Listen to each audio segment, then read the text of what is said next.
O Palavra de Fato está de volta e agora eu quero compartilhar com você a mensagem que trouxemos para o programa de hoje. Nós vamos ler o texto bíblico que se encontra no primeiro livro de Samuel, capítulo 17. Leremos do verso 40 ao verso 51. E esse texto narra para nós a batalha épica entre Davi e Golias. Embora essa história seja por demais conhecida, até mesmo das pessoas que não têm familiaridade com a Bíblia, embora essa história também tenha servido de base para muitas mensagens, palestras, eu acredito que é sempre válido olharmos para a palavra do Senhor e buscar a compreensão de como essas histórias, embora conhecidas, possa trazer para nós uma luz, possa clarear os nossos caminhos. E hoje, à luz dessa história, do confronto entre Davi e Golias, nós vamos trabalhar o tema Atitudes de um Legítimo Campeão. Atitudes que nos levam a ser vencedores nas diversas áreas que compõem a nossa vida. O texto bíblico, então, nos diz o seguinte, primeiro livro de Samuel, 17:40, do versículo 40 ao verso 50, nos diz o seguinte: E em seguida Davi pegou o seu cajado, escolheu no riacho 5 pedras lisas, colocou-as na bolsa, isto é, no seu alforje de pastor, e com sua tiradeira na mão aproximou-se do filisteu. Enquanto isso, o filisteu Golias, com seu escudeiro à frente, vinha se aproximando de Davi. Olhou para Davi com desprezo, viu que era só um rapaz, ruivo e de boa aparência, e fez pouco caso dele. E disse a Davi: Por acaso sou um cão para que você venha contra mim com pedaços de pau? E o filisteu amaldiçoou Davi, invocando seus deuses, e disse: Venha aqui, e darei sua carne às aves do céu e aos animais do campo. E Davi disse ao filisteu: Você vem contra mim com espada, com lance, com dardo, mas eu vou contra você em nome do Senhor dos Exércitos, o Deus dos Exércitos de Israel, a quem você desafiou. Hoje mesmo o Senhor o entregará nas minhas mãos, e eu o matarei, cortarei a sua cabeça. Hoje mesmo darei os cadáveres do exército filisteus, às aves do céu e aos animais selvagens, e toda a terra saberá que há Deus em Israel. Todos que estão aqui saberão que não é por espada ou por lança que o Senhor concede vitória, pois a batalha do Senhor, Ele entregará a todos vocês em nossas mãos. Quando o filisteu começou a vir na direção de Davi, este correu depressa na direção da linha de batalha para enfrentá-lo. Retirando uma pedra do seu alforje, ele, Davi, arremessou com a tiradeira e atingiu o filisteu na testa, de tal modo que ela ficou encravada e ele caiu com o rosto no chão. Assim Davi venceu o filisteu com uma tiradeira e uma pedra. Sem espada na mão, ele derrubou o filisteu e o matou. Meus queridos, a convicção que nós temos é de que Deus nos criou, e nos criou com o propósito de sermos pessoas bem-sucedidas na nossa trajetória, na nossa vida e na nossa caminhada. Quando falamos sobre ter uma vida bem-sucedida, quando falamos sobre ter uma vida e uma jornada onde sejamos vitoriosos, de maneira nenhuma estamos nos referindo a uma vida sem problemas, uma vida sem lutas, uma vida sem dificuldades. Não é disso que nós estamos falando. Não estamos falando que ter uma vida bem-sucedida é passar pela vida sem sofrer enfermidades, sem passar por um período de desemprego, sofrer alguma perda significativa. Nós não estamos falando de vida bem-sucedida nesse sentido. Também não estamos falando de vida bem-sucedida representada por prosperidade material, financeira. Não essa prosperidade que tem sido produto de comércio no universo religioso, onde as pessoas prometem para as pessoas carros de luxo, mansões, uma vida cheia de regalias. Não é isso. Então, tire da sua mente qualquer expectativa de uma mensagem voltada para essas situações. Vida bem-sucedida, vida vitoriosa, primeiramente, você ter uma caminhada com Deus em que você desfruta com Ele de um bom relacionamento. Vida bem-sucedida significa também você saber administrar as suas próprias emoções de maneira que o seu estado emocional não leve você a estados doentios, patológicos. Ser bem-sucedido é estar bem com Deus, estar bem consigo também, no seu estado emocional. Ter uma vida bem-sucedida é também desfrutar de bons relacionamentos, sejam eles dentro da sua casa, nas suas relações familiares, seja também fora da sua casa, nas pessoas com quem você trabalha, as pessoas com quem você desfruta de comunhão na igreja. Ter uma vida bem-sucedida é também ter uma carreira profissional onde você se sente realizado, onde o que você produz gera frutos, onde não somente você saboreia esses frutos, mas as pessoas saboreiam os frutos do resultado do seu trabalho, do seu empreendimento. Então, ter uma vida bem-sucedida, eu não tenho dúvidas, é a vontade de Deus para a nossa vida. Nós podemos ilustrar a vida como uma batalha. Podemos ilustrar a vida como uma guerra. Deus quer que nessa batalha, Deus quer que nessa luta nós sejamos vitoriosos.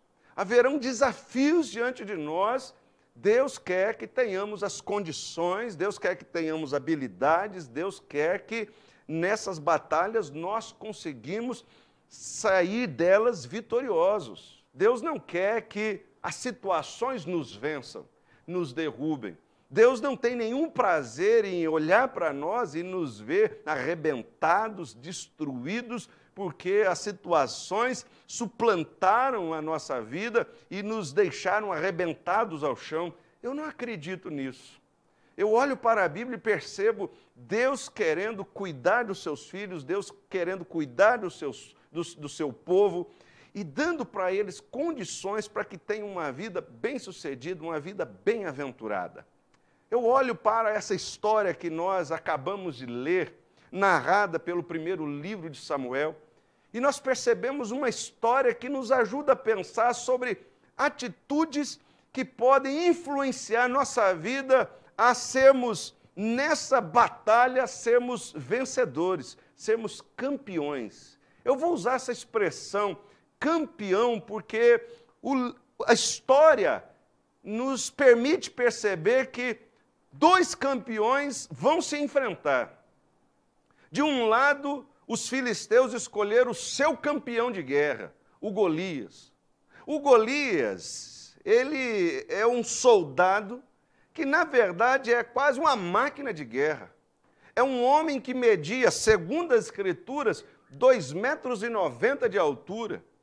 Golias era treinado desde a sua adolescência para ser um guerreiro. Então ele tinha habilidades com espada, com dardo, com escudo. O Golias também levava um capacete de bronze sobre sua cabeça, levava caneleiras de bronze. Ele tinha uma couraça, só a couraça que ele carregava sobre si pesava cerca de 70 quilos. Para você ter ideia, o gigantismo desse homem, a grandeza desse homem, para você entender as dimensões do campeão entre os filisteus que é escolhido para esse confronto. O povo de Israel, entre os soldados de Israel, nenhum deles se prontificou a enfrentar essa máquina humana de guerra. Aí então surge o pequenino Davi. Agora veja, de um lado nós temos o campeão Golias, e de outro lado agora nós temos o Davi. Aquele que se prontificou a ser o representante dos soldados de Israel. Mas o Davi é esse rapazinho que até então havia trabalhado como pastor de ovelhas. Ovelha é um animal extremamente dócil. Então, o Davi está acostumado a lidar com situações que não exigia dele essa bravura, sabe? Não exigia dele esse espírito guerreiro. O Davi, na história, nós percebemos que ele sequer tinha condições, habilidades para vestir-se de uma couraça, empunhar-se de uma espada. O rei Saul depois tentou dar às mãos dele uma espada, vestiu-a com couraça, ele não conseguiu se virar com aquilo. Disse o texto também que ele era um jovem. Ele é um jovem que tinha um aspecto até gentil, dócil. Então, o que nós percebemos é que, de um lado, nós temos o gigante Golias, que tem a total condição de sair vencedor. E, de outro lado, nós temos o pequenino Davi, que também tem total condição de sair derrotado. Tá? Os dois estão em condições totais. A diferença é que um tem total condição de vencer e o outro tem total condição de sair dali derrotado. E, às vezes a vida se apresenta dessa forma. Algumas pessoas têm totais condições de passar por ela e conquistar tantas vitórias, ter uma vida tão bem-sucedida, mas vai fazendo escolhas, vai tomando atitudes que levam eles a ter uma vida de fracasso e de derrota. Por outro lado, você encontra pessoas que, da nossa perspectiva, do nosso olhar, têm todas as condições para passar por essa vida e ir sofrendo tropeção atrás de tropeção e terminar a vida frustrado, derrotado, cabisbaixo, entristecido. Mas, de repente, eles passam a fazer escolhas, eles passam a tomar decisões, eles passam a ter atitudes e que faz com que eles passem pela vida e colham grandes vitórias, sejam pessoas bem-sucedidas.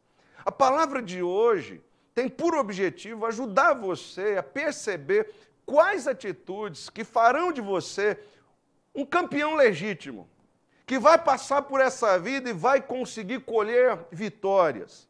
Você pode enfrentar lutas, você vai passar por adversidades, sua vida será marcada por problemas, isso é inevitável, mas a maneira como você vai transpor essas situações, como você vai lidar com essas adversidades, é como é que você vai fazer a sua trajetória, é isso que determina se você é alguém bem-sucedido ou não. Bom, a história do Davi, nesse confronto com Golias, nos ajuda a entender as atitudes das pessoas que se tornam legítimos campeões. Davi será esse personagem que nos ajudará a pensar sobre isso. A primeira atitude que fará de você um legítimo campeão é estar motivado pela recompensa das suas vitórias. Primeira atitude que faz das pessoas legítimos campeões é a motivação baseada na recompensa das suas vitórias. Porque o Davi carrega no coração uma motivação para enfrentar esse gigante. A primeira grande motivação do Davi é porque ele percebeu que esse gigante, chamado Golias, é um homem cuja fé é pagã. Ele é um adorador de deuses falsos, deuses que não ouvia a oração de ninguém, e, portanto, não agia em favor de ninguém. O Davi está aqui entendendo que essa batalha tem uma conotação espiritual. Essa batalha não tem a ver somente com a honra de um povo e de outro. Essa batalha, na perspectiva do Davi, tinha a ver com a honra do Deus a quem o seu povo servia. Ele entendia que aqui o que estava em jogo era a grandeza, a força do seu Deus. O Deus que eles adoravam não poderia ser envergonhado nessa batalha. Os deuses pagãos não poderiam, de maneira nenhuma, diante desse quadro, sair como os legítimos deuses, os verdadeiros deuses. Davi precisava deixar claro para aquele povo, para aquela gente, que o Deus que eles serviam, O Deus que eles adoravam, esse é o Deus verdadeiro, é esse Deus que cuidava do seu povo. Então essa é uma motivação do Davi. E isso o levou a enfrentar um gigante. Então observem, o Davi está determinado a enfrentar um grande desafio, mas ele é motivado por uma recompensa. A primeira recompensa é ver o seu Deus engrandecido, ver o seu Deus manifesto como o Deus que realmente age em favor do seu povo. A recompensa dele é ver os deuses pagãos envergonhados. A recompensa do Davi é ver a fé do seu povo avivada. Então, essa é uma das motivações. Mas nós precisamos também olhar para o lado humano do Davi. Embora o lado humano do Davi também é esse que consegue enxergar uma motivação e que traz glória ao seu Deus, mas havia também outras motivações que levaram Davi a enfrentar esse desafio. Quando Davi chega no acampamento dos soldados de Israel, ele faz uma pergunta interessante. A pergunta dele é: ora, quem enfrentar esse gigante e vencê-lo, o que ele vai ganhar como recompensa? Qual será o prêmio? Observe comigo o texto do primeiro livro de Samuel, no capítulo 17, versículo 26. O texto diz assim: Davi perguntou aos soldados que estavam ali ao seu lado: o que receberá o homem que matar esse filisteu e salvar a honra de Israel? Versículo 25, o texto havia dito o seguinte: os israelitas diziam entre si: vocês viram aquele homem? Ele veio desafiar Israel. O rei dará grandes riquezas a quem o matar. Também lhe dará sua filha em casamento e isentará de impostos em Israel a família do seu pai. Meus queridos, observe. O Davi está aqui também motivado por uma recompensa que iria recair sobre ele e toda a sua família. A recompensa prometida pelo rei era o seguinte: ora, quem vencer o gigante e vencê-lo, o rei haveria de enchê-lo de fortuna, o rei haveria de dar uma das suas filhas em casamento, ora, ele ia casar com uma princesa, e mais, toda a sua família estaria isenta de impostos por toda a vida. Ora, que recompensa fantástica é essa? O Davi olhou para isso e falou: bom, então, se o prêmio é grande desse jeito, se a recompensa tem essa proporção toda, eu estou dentro. Eu vou enfrentar esse gigante. Eu vou ganhar esse prêmio. Eu vou ter comigo essa recompensa. Então percebam, o Davi também leva no coração essa motivação pela recompensa, pela vitória. O que nós entendemos aqui é que se nós queremos também enfrentar nossas adversidades, sabe, com essa determinação semelhante de Davi, nós precisamos parar de olhar somente para as dificuldades impostas pelo desafio. Nós temos que parar de simplesmente calcular o preço que teremos que pagar diante de uma situação adversa. Porque muitas pessoas perdem a motivação porque elas só fazem o cálculo do preço que elas vão ter que pagar. Muitas pessoas encontram-se desanimadas, abatidas, sem motivação, porque elas só ficam calculando o preço que elas vão ter que pagar por enfrentar uma situação. Elas só ficam calculando o sacrifício que vai ter que ser empregado. Ora, se você só olhar o preço que vai ter que ser pago, o sacrifício que você vai ter que fazer, bom, aí você não encontra motivação. O seu coração vai ser tomado de desânimo. O que você precisa fazer é, sim, calcule o preço que vai ser pago, sabe? Consiga medir o sacrifício que você vai ter que empreender.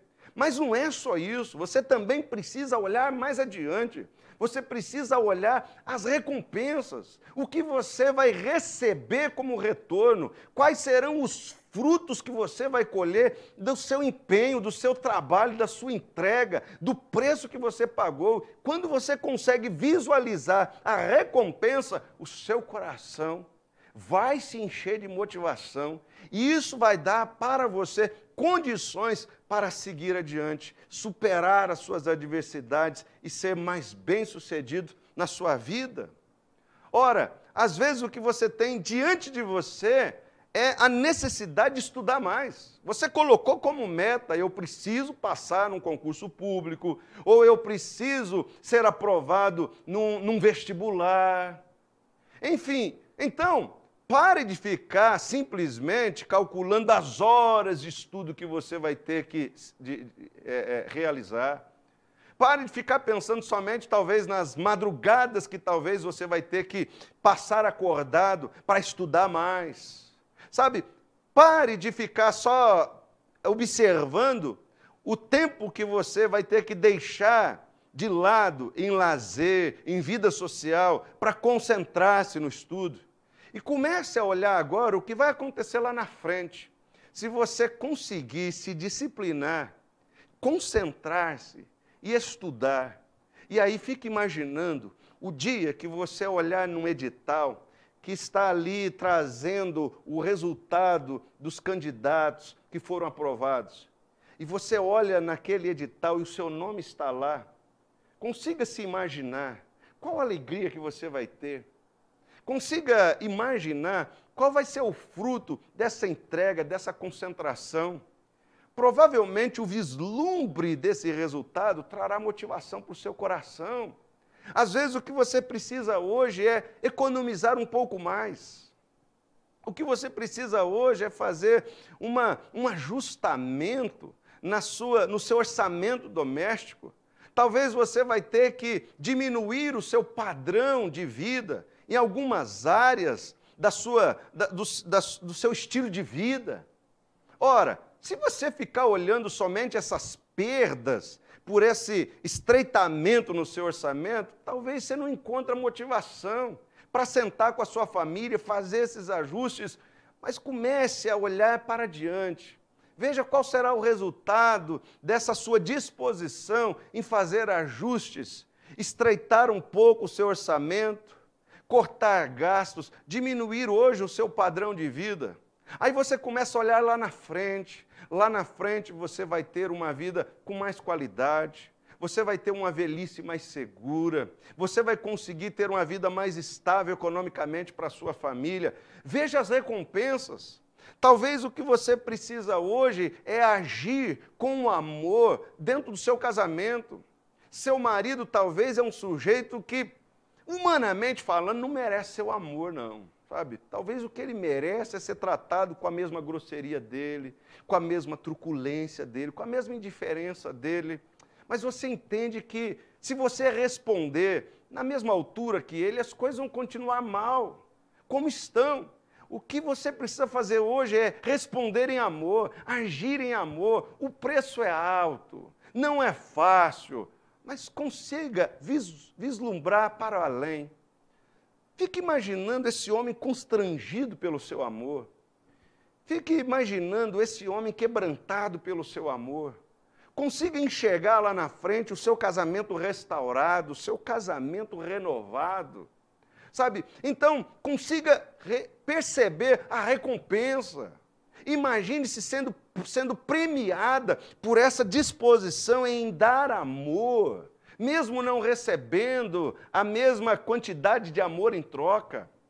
Talvez você hoje também está suportando fortes tentações. Você conhece a Deus, você tem esse propósito de andar com Deus, você não quer entregar-se ao pecado, você não quer se entregar àquilo que é imundo, àquilo que é sujo, mas as tentações estão sobre você. Sabe, situações em que estão convidando você a ganhar dinheiro de forma mais rápida e mais fácil. Situações em que está prometendo para você prazeres muito maiores que aqueles que você tem lá na sua casa. E, de repente, você começa a achar que entregar-se a essas tentações pode ser algo lucrativo. E aí você está lutando com toda essa situação, meu querido, lembre-se o seguinte, vença essas tentações, lute contra essas tentações, não é fácil, mas consiga olhar para além, não fique calculando, sabe, o preço que você tem que pagar para dizer não para essas tentações, olhe para o que você vai ter lá adiante, você vai ter uma vida livre de culpa. Quantas pessoas entregaram-se ao pecado, cederam às tentações, hoje elas dizem, ora, eu fui perdoado por Deus, a graça de Deus está sobre mim, mas só ela sabe o quanto ela sofre lá no seu coração por ter se entregado ao pecado. O quanto o pecado trouxe de prejuízo para a vida dele, para o seu casamento, para a relação com as pessoas. Então, vislumbre lá na frente, qual será o seu prêmio, qual a sua recompensa? A recompensa é poder viver em paz. A recompensa é poder olhar para trás e saber que a sua vida não foi manchada. A sua recompensa é poder olhar nos olhos da sua esposa e dos seus filhos e saber que você se manteve íntegro. A recompensa é você saber que a sua vida, ela não foi destruída num dado momento. Então, pense nas recompensas e você vai encher o seu coração de motivação. O Davi nos ensina isso. Você quer ser um legítimo campeão. Você não quer ser como o Golias, campeão de Araque, tinha tudo para ser vitorioso e saiu derrotado. Há quanta gente que é campeão de Araque. Não, eu estou convidando você a ser um campeão legítimo. Sabe, motive-se pelas recompensas da sua vitória. Pensar na recompensa como motivação para enfrentarmos nossas adversidades, sairmos vitoriosos, isso é tão importante que a Bíblia diz que até Jesus, diante da adversidade da cruz, lembrou-se da recompensa que ele teria após a sua vitória sobre a morte. A carta aos Hebreus, no capítulo 12, versículo 2, nos diz o seguinte, ele, Jesus, se referindo a Jesus, pela alegria que lhe fora proposta, suportou a cruz, desprezando a vergonha, e assentou-se à direita do trono de Deus. O próprio Jesus. O texto está dizendo que, pela alegria que lhe estava proposta, Jesus foi capaz de suportar a cruz, foi capaz de desprezar a vergonha. Sabe por quê? Porque os olhos dele não estavam voltados somente para a dor da crucificação, mas ele conseguia enxergar além, ele conseguia enxergar a recompensa da sua morte e da sua entrega. Ora, se Jesus teve essa atitude, ora, isso nos serve de exemplo. Nós temos que pensar sim nas recompensas. Temos que pensar sim naquilo que teremos como retorno, para que o nosso coração se motive. A segunda atitude que pode levar você a ser um legítimo campeão é não se deixar influenciar pelos medrosos. É a segunda atitude. Ora, se você perceber a história que nos é narrada, nesse confronto de Davi com Golias, você vai perceber que o Davi enfrentou esse gigante, mas ele não teve incentivo, ele não teve nenhum apoio, ele não foi influenciado por pessoas que acreditavam que ele iria vencer, pelo contrário, o Davi foi desestimulado a enfrentar o gigante, porque as pessoas que estavam ao seu entorno eram, na verdade, medrosos, e tentaram derramar medo no seu coração, mas ele guardou o seu coração do medo. Ele não se deixou influenciar pelos medrosos, por isso é que ele teve disposição de enfrentar o gigante, e a vitória sobre esse gigante determinou a mudança radical na vida do Davi. Olha o que o texto do primeiro livro de Samuel, no capítulo 17, versículo 23 e 24, nos diz sobre isso.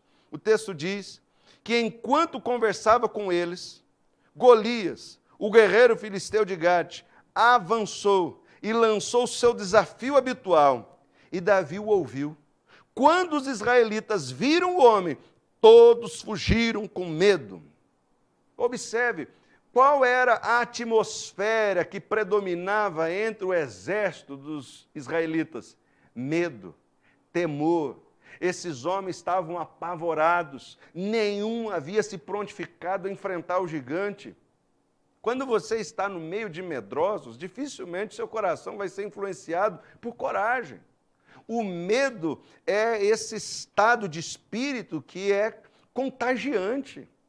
O Davi está no meio de medrosos, de maneira que esses medrosos também não estavam lhe encorajando, não estavam incentivando. O próprio rei Saul vem até o Davi e diz: Davi, não faça isso. Ora, aquele gigante é treinado desde a infância para ser um guerreiro, e você não tem experiência nenhuma de guerra. O Davi mesmo assim disse: ora, eu vou lutar contra ele. O que nós aprendemos aqui é que se nós queremos enfrentar as nossas situações, com a certeza de que nós temos condições de vencê-las, para que a nossa vida seja bem-sucedida, para que tenhamos uma jornada onde a gente se qualifique como legítimos campeões, nós não podemos deixar que as pessoas que foram tomadas pelo medo contagiem, influenciem o nosso coração. É natural que a gente exerça medo. O medo é um dispositivo que também tem a ver com saúde. Pessoas que não têm medo nenhum são pessoas que têm algum distúrbio psíquico.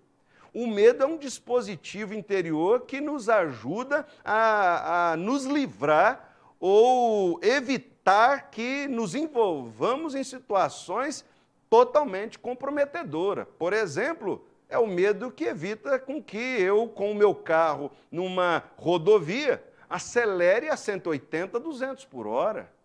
É o medo de sofrer um acidente, comprometer a minha vida, meu estado físico. É o medo que vai evitar com que eu entre dentro de um quintal de uma casa, onde está lá uma placa dizendo: cuidado, cão feroz. Ora, eu vou tocar a campainha, eu vou bater palma, eu vou chamar do lado de fora, porque o medo me impede de entrar nesse quintal. Eu tenho medo de ser mordido, atacado por um cão. É o medo que vai evitar com que eu enfrente um bandido armado. Ora, o bandido está ali querendo me assaltar, está com arma em punho, eu não vou entrar em conflito com ele. Eu estou desarmado. Então é o medo que faz com que, diante daquela situação, eu tenha prudência. Então, o medo é um dispositivo que, na verdade, revela saúde. A questão é quando você passa a ter um medo desmedido, um medo exagerado, de maneira que ele te impede de tomar decisões que vão ajudar a sua vida a ser melhor. Que medo, quando passa a te impedir de ter atitudes, tomar ações, tomar decisões que vão ser boas e benéficas para você, esse medo deixou de ser algo saudável e passou a ser um problema. E você pode observar, os medrosos estão por todos os lugares, tentando instilar medo ao nosso coração. Às vezes você encontra os medrosos na sua própria casa. É um pai medroso, uma mãe medrosa, e você jovem, você adolescente, sabe, está tão ousado para alçar voos altos, mas os medrosos estão dizendo para você não fazer isso. Sabe? Às vezes os medrosos estão lá na sua empresa. Você é o sujeito que está querendo realmente trabalhar, você está querendo entregar um trabalho com excelência, você é ousado, você é criativo, e os medrosos estão lá tentando dizer para você que não vai dar certo, você vai se frustrar, você vai cair.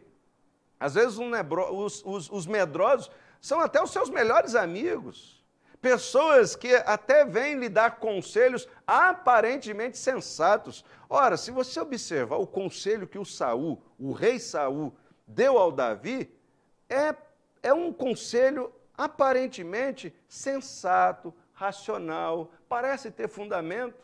Veja, vem o rei Saul, e diz para o Davi o seguinte, no primeiro livro de Samuel, 17, versículo 33, o texto disse: respondeu Saul: você não tem condições de lutar contra este filisteu. Você é apenas um rapaz. Ele é um guerreiro desde a mocidade. Você concorda comigo que o Saul tem razão? Talvez eu, no lugar do Saul, teria dito para o Davi a mesma coisa. Você está chamando o Davi para o bom senso, você está chamando o Davi para a razão. Mas, às vezes, os medrosos, eles fazem exatamente isso. Eles se revestem de uma aparente sensatez, eles se revestem de um aparente bom senso. Sabe, parece ter fundamento o que eles dizem, mas é nada mais, nada menos do que as articulações do medo. O medo encontra sempre boas razões para impedir você de ser ousado e fazer aquilo que ninguém está fazendo. Mas o seu coração está confiante de que aquilo talvez até foi Deus que colocou no seu coração. Deus está te direcionando nesse sentido. Então, pare de dar ouvido aos medrosos. Pare de atentar-se para os medrosos que estão chamando você para se acovardar e ficar onde você está. Não se deixe influenciar por aqueles que, tomados pelo medo, não tomaram as atitudes necessárias para que a vida deles fosse melhor do que está hoje. Então, tenha bom senso, é verdade. Seja sensato, é verdade. Dê ouvido às pessoas, não seja um prepotente e arrogante.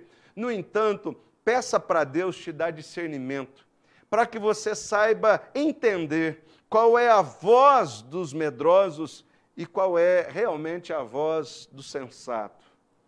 Qual é a voz dos covardes que não querem enfrentar as adversidades e qual é a voz das pessoas que realmente querem seu bem e estão te ajudando a evitar um grande desastre. E peça para Deus te ajudar, porque às vezes a linha que separa essas duas realidades é tão fina, é tão tênue. Essas duas realidades, às vezes, elas são tão parecidas. Peça para Deus a capacidade de ter no seu coração esse destemor, essa disposição à ousadia. Feche os seus ouvidos aos medrosos, para que, à semelhança de Davi, você tenha coragem de enfrentar as suas adversidades, porque é exatamente o enfrentamento dessas adversidades que vai fazer de você um legítimo campeão. Minha palavra para você hoje é essa.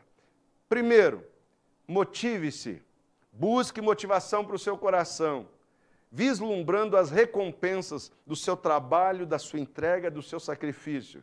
E segundo, não se deixe influenciar pelos medrosos.